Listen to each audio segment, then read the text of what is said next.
Hey Summoners, welcome to another episode of OP Pick or Ban. It's the first patch of the preseason, so we're hyped to get you guys prepared for all the new content hitting the Rift. We hope that you guys get a lot out of this, as our analysts have put in a lot of effort to predict what will help you after the changes hitting Summoner's Rift in the preseason. Make sure to leave any comments or feedback you have for us down below. We're always checking them out. For our question of the day, what pick do you think is absolutely OP or has been sleeping for a while in the preseason? While we didn't list him in this video, I personally feel like Hecarim has been an absolute monster in the games I've seen him in. Leave your answers down below. But before we get started with the video, I want you guys to remember that the preseason is the perfect time to practice and improve since there aren't any tangible rewards. Take it seriously. If you want to get really good during the preseason, make sure to check out ProGuides.com because there's really no better time than now. We release new content every day and also have a bunch of coaches who can walk you through the steps necessary to improve. Now, let's get started. To kick things off, we're bringing back Garen again. A new season isn't holding this giant back, and League's favorite or maybe least favorite Beyblade is going to be Colossus with the changes to Conqueror. Although Conqueror has lost its true damage conversion, it now grants more AD and heals more. This is all good news for Garen, who stacks up Conqueror extremely quickly with his spin. On top of this, he's going to really benefit from the extra healing when he spins on multiple foes during teamfights. Garen has seen a lot of success these last few patches, and for good reason. He deals a lot of damage, is simple to execute, and is still pretty difficult to take out. On top of that, since he has a silence, there's not counterplay if he gets fed enough. He flashes on you, silences you, and kills you within that silence duration if he has enough damage. Is it balanced? Well, he has to use flash, and he also has to get to that point first, so we'll say yes. Kinda. Whether you think it's fair or not, it doesn't change the fact that he's super strong. Overall, Garen's high damage ratios and role as a juggernaut means that he'll gain a lot more than he loses from these changes. He already has built-in armor shred with his E, so he should still do well versus tanks, and he can always trade that Trinity Force in for a black cleaver if necessary. Our analysts heavily speculate that Singed will be a monster pick during the preseason as well. Another keystone receiving changes during the preseason is Aftershock. Although it's lost some early game power, it evens out or is slightly stronger in the late game if you're playing a tanky champion. The buff it received in compensation is that its cooldown has been reduced to 20 seconds, and that is the exact reason why Singed will be so strong. Singed's E, Fling, has a 10-second cooldown. Last season, this meant that if he was constantly trading, he would only have Aftershock available every third or fourth trade. With Aftershock's cooldown going down, he'll have it every other trade, and that's really annoying. Alternatively, he can wait 10 seconds after his E comes off cooldown and have it every time he wants to scrap. It's going to be so much harder to beat Singed in lane because the only ways you can beat him are by slowly poking him down or winning all-ins while not getting kited. With Aftershock available, Singed can all-in enemies trying to poke him or survive all-ins and continue to kite. In the mid to late game, he'll remain at a similar power level, a great pick maker, and a decent team fighter who can lead the damage charts when fed. With his early game being so much stronger though, he'll be in a better position to hard carry much more often. In spite of low win rates and not seeing much success, our analysts want to make an honorable mention for Jace. If you're experienced on him or interested in learning him, he has a ton of potential. He's a very safe pick with plenty of macro play options. Safety is paramount for top lane, as counter matchups are the most devastating in this danger zone on Summoner's Rift. With the addition of Sanguine Blade to the item shop, Jace's split push potential has risen significantly. The bonus attack speed will aid his already powerful split pushing, and he benefits from all the stats it provides. He'll definitely be in a better spot than before because of this. Here's those top lane builds one more time as we move on to the jungle.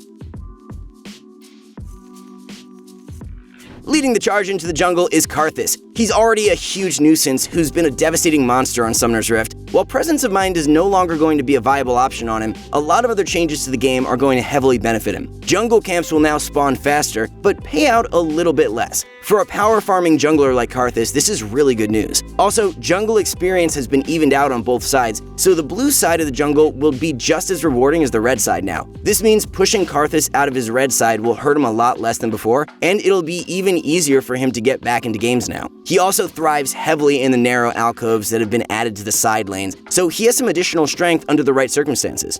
Counterplay against him is much harder now. Even if you can isolate him to one side of the map, he can continue to power farm, and those jungle timers that have been added will make it even easier for Karthus players to path optimally. To compensate Presence of Mind being removed, try running Ultimate Hunter. If you find that your clears suffer significantly because of this, you can instead take Ravenous Hunter like before, and you'll still have Transcendence as slight compensation. Make sure to also value Cloud Drakes more heavily when you play Karthus for the extra cooldown reduction on your ultimate. Our next pick is Kayn. Just like Karthus, he's happy to hear that power farming is going to be much stronger. Since he can walk through walls, he's also another champion who can take advantage of the newly added alcoves. Our analysts believe that Shadow Assassin form will be something to watch out for now, since lethality items have been reworked. With more lethality items in the shop, Kayn has room in his inventory for even more armor penetration, and will be able to pick up even more kills in the late game. Especially with Edge of Night acting like Banshees now, it's much harder to catch him out. Darken Kayn will still be a great option with the Conqueror changes as well. Darken Kayn's gameplay revolves around survival and being a huge nuisance. Trading some true damage for even more sustain is definitely a worthwhile one for him. It's also likely that we'll see a lot more bruisers and tanks now. More good news for Darken Kayn, since it'll be easier for Kayn to build up the form to begin with. Third in the jungle is Nunu. While the Aftershock changes might seem like a nerf to him overall, we believe that he also has more late game potential. He definitely will feel a little weaker in the early game since he won't be able to take advantage of the shorter cooldown, but in the late game, it's actually a pretty big buff. It won't be easy, but you'll be able to look for engages more often as long as you don't commit your entire health bar. You can engage, soak some damage, back off, and look for another engage once you've healed back up a little.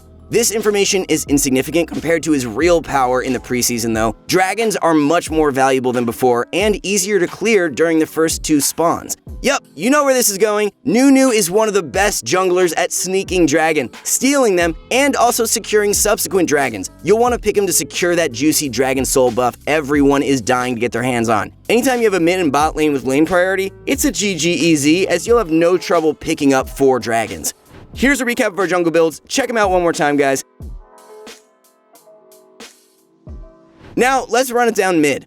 They've been saying it over and over, and frankly, I'm a little bit annoyed at this point, but our analysts have told me you gotta play Talon. Without a doubt, the changes to lethality items are huge, but Talon specifically is going to benefit a lot from them. Although the changes to Duskblade are a little weaker than initially perceived, it still has more AD than before, and Talon can absolutely abuse this extra power. 5 AD isn't a big deal, except when you have 510% bonus damage in spell ratios. Talon is already such a powerful pick, and having these extra options further adds upon his arsenal of lethality items to choose from.